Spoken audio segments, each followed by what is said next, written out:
Let's be honest, Zenless Zone Zero doesn't really punish you for not having the newest characters, until you hit late game, and suddenly your clears feel slow and every upgrade feels like it's giving you half the value it should. That's when you realize something important. This game isn't about owning a multitude of units, it's about owning the right units. Today, I'm breaking down my opinion on the 3 must-have characters in Zenless Zone Zero, not based on tier list hype, but based on actual account performance, clear speed, team flexibility, and long-term scaling from my experience.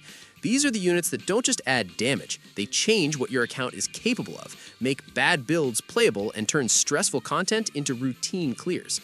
If you own even a few of these, your account is already ahead of the curve, and by the end of this video, you'll know exactly which pulls actually matter. Miyabi is widely regarded as one of the strongest anomaly DPS agents in the game thanks to her massive burst damage output with her Frostburn and Judgment Cut. She scales heavily with crit and attack stats and thrives when paired with units that can help build disorder or supply anomaly stacks, best example being with Yanagi for her constant disorder synergy.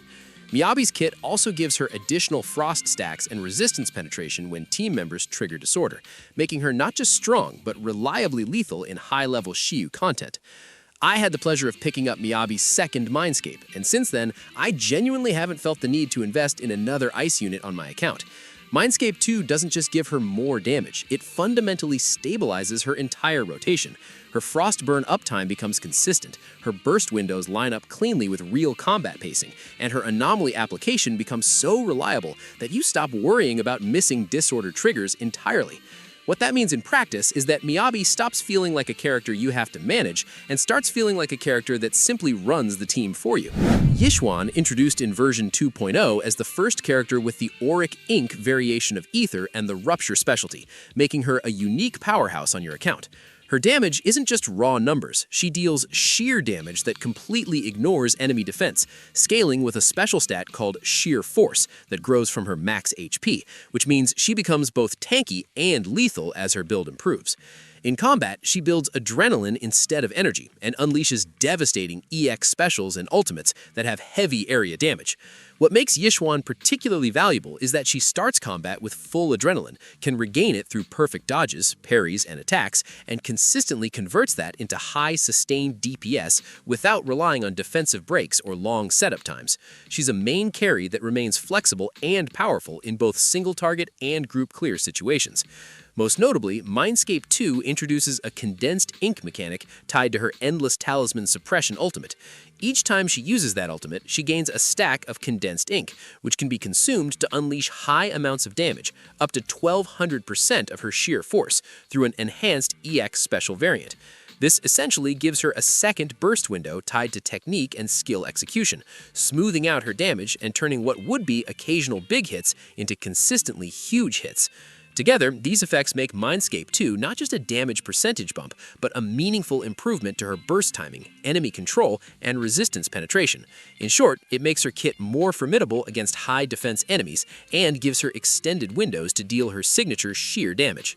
Ye Shunguang is one of the newest attack agents introduced in version 2.5, wielding the Qingming sword with a unique honed edge physical playstyle. Her kit revolves around building Qingming sword force to enter the powerful Enlightened state, drastically boosting her damage output and giving her access to potent sword combos and abilities that are compared to top DPS carries such as Miyabi and YIXUAN.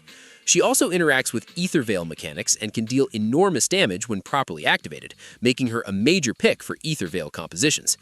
Ye Shunguang's Mindscape 2 is where her damage starts behaving the way her kit always promised it would, because it directly upgrades both her scaling ceiling and how much of that damage actually goes through enemy defenses. Mindscape 2 raises the maximum stacks of her internal Bearer and Culmination resources, which means she can store more power before converting it into her Enlightened Mind state and her finisher windows, and at the same time it grants Death Ignore to her EX special and ultimate.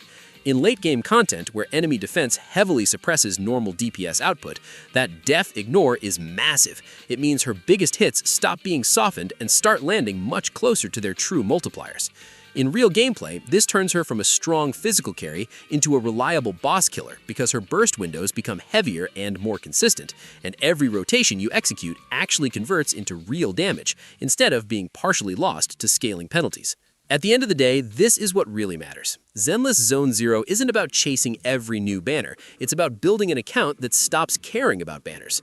When you center your teams around units like Miyabi, YIXUAN, and Ye Shunguang, you're not just stacking damage, you're stacking mechanics that bypass scaling, ignore defense, control stun windows, and multiply uptime. That combination directly attacks the two things gacha games always use to pressure you: power creep and HP inflation. Your damage doesn't fall off because it ignores defenses. Your clears don't slow down because your rotations compress fight timelines. And your teams don't collapse because your supports stabilize tempo and survival. You stop reacting to new content, you start walking through it. And that's what a real endgame account looks like. Not one that pulls everything, but one that's built so well that it doesn't need to.